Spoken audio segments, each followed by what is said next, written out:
দুর্ঘটনা দুর্গাপুর ইস্পাত কারখানায় গ্যাস লিক। ঘটনায় দুজন স্থায়ী শ্রমিক সুনীল হাজরা এবং পরিমল মণ্ডল সহ 3 জন ঠিকা শ্রমিককে অসুস্থ অবস্থায় ভর্তি করা হলো দুর্গাপুর হাসপাতালে। সূত্রে খবর, শুক্রবার বিশিফটের কাজ চলার সময় 2 নম্বর ব্লাস্ট ফার্নেসের থেকে নির্গত জ্বালানি গ্যাস বাতাসে মিশে গিয়ে বিপত্তি ঘটায়। ঘটনায় সে সময় সেখানে উপস্থিত 5 জন শ্রমিক অসুস্থ হয়ে পড়েন। দুর্ঘটনার খবর পেয়ে দুর্গাপুর ইস্পাত কারখানার আপাতকালীন উদ্ধারকারী দল অসুস্থ শ্রমিকদের উদ্ধার করে কারখানার ভিতরে প্রাথমিক চিকিৎসার ব্যবস্থা করে। পরে তাদের সেখান থেকে দুর্গাপুর ইস্পাত হাসপাতালে স্থানান্তরিত করা হয়। পুরো ঘটনায় কারখানার শ্রমিকদের মধ্যে ব্যাপক চাঞ্চল্য ছড়িয়েছে। 8টা নাগাদ খবর পাই যে ব্লাস্ট ফার্নাস 2 নম্বরে এরকম গ্যাস লিক হয়েছে এবং গ্যাস লিকের ফলে 5 জন আমাদের সহকর্মী যারা ওখানে কাজ করছিল তারা অসুস্থ হয়ে পড়ে। তার মধ্যে আমাদের 2 জন পার্মানেন্ট ওয়ার্কার এবং 3 জন কন্ট্রাক্টর লেবার ছিল। এবং আমরা সঙ্গে সঙ্গে খবর পেয়ে হসপিটালে আসি এবং হসপিটালে এসে আমরা দেখি যে 5 জন আমাদের যে সহকর্মী যারা ব্লাস্ট ফার্নাস 2তে কাজ করছিলেন তারা অসুস্থ অবস্থায় তারা আমাদের এমার্জেন্সিতে এসে উপস্থিত হয়েছে। প্রথমে পিএমইউ, তারপরে আমাদের এখানে এসছে। আমরা এখন যেটা খবর পেলাম যে তাদের মধ্যে সুশীল সিং এবং পরিতোষ মণ্ডল যে পার্মানেন্ট ওয়ার্কার আছে, পরিতোষ মণ্ডল আইসিইউতে আছেন, পরিমল মণ্ডল তিনি আইসিইউতে আছেন এবং সুশীল সিং তিনি মেডিকেল 2 নম্বরে ভর্তি আছেন।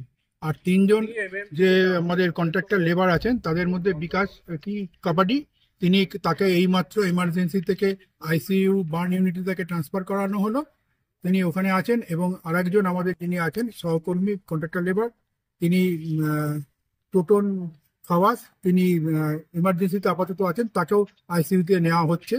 এবং আমরা এইমাত্র ম্যানেজমেন্টের কাছে অনুরোধ করেছি এবং দাবিও জানিয়েছি সাথে সাথে যাতে এরা যাতে দ্রুত সুস্থ হয়ে ওঠে এবং তাদের জন্য যদি প্রয়োজন হয় তাদেরকে বড় হসপিটালে রেফার করতে হবে।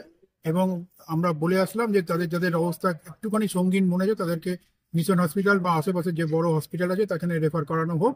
এবং সাথে সাথে এই তদন্ত করে এক্ষুনি তাদের এগেনস্টে স্টেপ নিতে হবে যে বারে বারে গ্যাস লিকেজ কেন ব্লাস্ট ফার্নেসে হচ্ছে এবং দুর্গাপুর স্টিল প্ল্যান্টে প্রতিনিয়ত যে দুর্ঘটনাগুলো ঘটছে কেন ঘটছে এটাকেও একটা তদন্ত কমিটি করে গঠন করে তাকে রিপোর্টটাকে পেশ করতে হবে। এখন পর্যন্ত দুর্গাপুর স্টিল প্ল্যান্টে যতগুলো অ্যাক্সিডেন্ট হয়েছে সাম্প্রতিককালে বেশ কয়েকটা অ্যাক্সিডেন্ট হয়েছে, তার ফলে আমাদের অনেক ওয়ার্কার মারা গেছেন। তাদের রিপোর্ট কিন্তু এখন পর্যন্ত ম্যানেজমেন্ট প্রকাশ করেননি। আমরা কিন্তু এই হসপিটাল থেকে এখান থেকেই আজকে আমি বলছি বা আমাদের ইউনিয়ন থেকে আমরা দাবি জানাচ্ছি যে অবিলম্বে রিপোর্টগুলোকে অন্তত প্রকাশ করা হোক। তাতে যদি ম্যানেজমেন্টের গফিলতি থাকে সেটাকেও অ্যারেস্ট করতে হবে এবং শ্রমিক পক্ষের যদি কোনো গফিলতি থেকে থাকে তার জন্য যদি কোনো অ্যাক্সিডেন্ট হয় সেখানে অ্যারেস্ট করতে হবে। অর্থাৎ সবাই মিলে কিন্তু দুর্গাপুর স্টিল প্ল্যান্টকে বাঁচাতে হবে এবং দুর্ঘটনা থেকে আমাদের প্রত্যেককে রক্ষা পেতে হবে এবং তবেই দুর্গাপুর স্টিল প্ল্যান্ট কিন্তু আগামী দিনে এগিয়ে যাবে। না হলে কিন্তু এই দুর্ঘটনা যদি ঘটতে থাকে দুর্গাপুর স্টিল প্ল্যান্টের কিন্তু মানসিকভাবে কর্মীরা ভেঙে পড়বেন এবং তাতে প্রোডাক্টিভিটি সব দিক দিয়েই দুর্গাপুর স্টিল প্ল্যান্ট পিছিয়ে পড়বে।